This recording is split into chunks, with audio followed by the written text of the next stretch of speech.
Hello, hi friends. आज की जो अपडेट है वह ये एजुकेशन यानी कि शिक्षा के क्षेत्र से।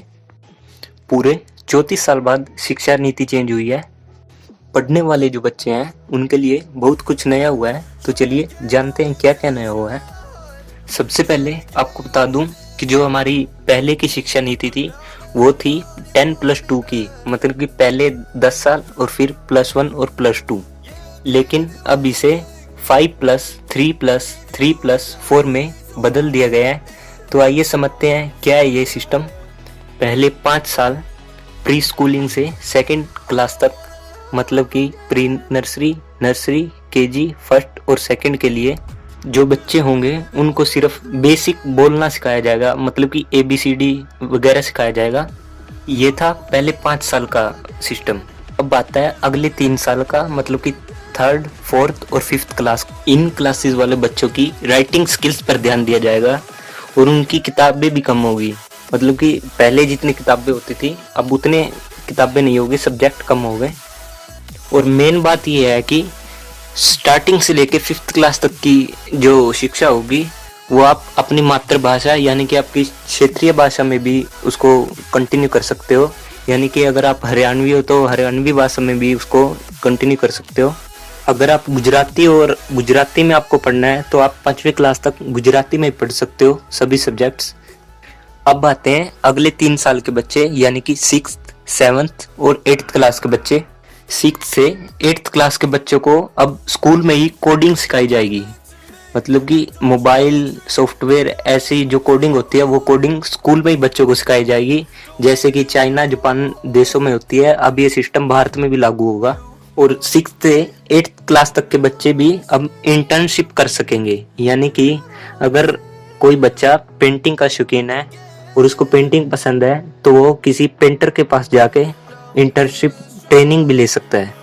अब आते हैं अगले 4 साल, यानी कि 9th, 10th, 11th और 12th क्लास के बच्चे। अब इन क्लासेस के बच्चे कोई भी सब्जेक्ट ले सकेंगे। पहले क्या होता था, अगर आप साइंस ले रहे हो तो कोई आर्ट का सब्जेक्ट नहीं ले सकते, अगर आप साइंस ले रहे हो तो कोई कॉमर्स का सब्जेक्ट नहीं ले सकते, अगर आपको म्यूजिक सब्जेक्ट लेना है तो आप वो नहीं ले सकते। लेकिन अब ऐसा नहीं होगा। आपका जो मन करे आप वो सब्जेक्ट ले सकते हो। साइंस के साथ आप म्यूजिक भी ले सकते हो, कोई और सब्जेक्ट भी ले सकते हो। बोर्ड की कक्षाओं का दबाव कम करने के लिए अब परीक्षाएं साल में 2 बार करवाई जाएंगी। पहले 1 बार होती थी लेकिन अब 2 बार करवाई जाएंगी। ये था सारा स्कूल का सिस्टम। अब चलते हैं हायर एजुकेशन की तरफ, मतलब कि कॉलेज और डिग्री वाले बच्चों की तरफ। पहले अगर आप किसी डिग्री में एडमिशन लेते थे, वो डिग्री 3 या फिर 4 साल की है। अगर आप उसको किसी कारणवश बीच में छोड़ देते हो, आपने मान लो 1 साल का कोर्स पूरा किया या 2 साल का किया या 3 का किया, मतलब कि पूरा नहीं कर पाया, आपको उसने बीच में ही छोड़ दिया, तो पहले क्या होता था कि आपको उसका कोई फायदा नहीं था। मतलब कि आपने बीच में छोड़ा तो आपको कोई डिग्री नहीं मिलेगी, कोई सर्टिफिकेट नहीं मिलेगा। लेकिन अब ऐसा नहीं होगा। अगर आप 4 साल की डिग्री में एडमिशन ले रहे हो और आपने फर्स्ट ईयर पूरा किया तो आपको एक सर्टिफिकेट दिया जाएगा। अगर आप सेकंड ईयर पूरा करते हो तो आपको डिप्लोमा मिलेगा, और अगर आप थर्ड ईयर पूरा करते हो तो आपको डिग्री मिलेगी, बैचलर डिग्री। और अगर आप 4 ईयर की पूरी डिग्री करते हो तो आपको रिसर्च सर्टिफिकेट के साथ डिग्री मिलेगी। अब आप उस रिसर्च सर्टिफिकेट डिग्री के साथ 1 साल के MA करने के बाद सीधा PhD में एडमिशन ले सकते हो बिना MPhil किए। अब MPhil बंद कर दी गई है। पहले अगर आप किसी डिग्री को बीच में छोड़ देते थे तो उसको ड्रॉप आउट माना जाता था, लेकिन अब ऐसा नहीं है। अगर आपने मान लो 1 साल की डिग्री की और आप बीच में छोड़ना चाहते हो तो आपको एक समय मिलेगा। अगर आप उस समय में वापिस आ जाते हो तो आपको दोबारा आप अपनी डिग्री स्टार्ट कर सकते हो। मान लो आपने फर्स्ट ईयर से छोड़ दी थी तो आपको फर्स्ट ईयर नहीं करना पड़ेगा, दोबारा आप सेकंड ईयर में एडमिशन होगा आपका सीधा, और आप सेकंड ईयर से कंटिन्यू कर सकते हो अपनी डिग्री को।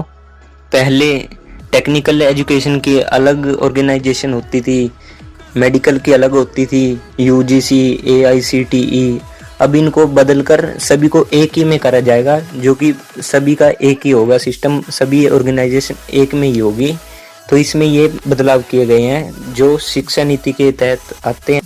और एक और बदलाव हुआ है, जो सेंटर का मानव संसाधन मंत्रालय था अब उसका नाम पलटकर शिक्षा मंत्रालय कर दिया गया है।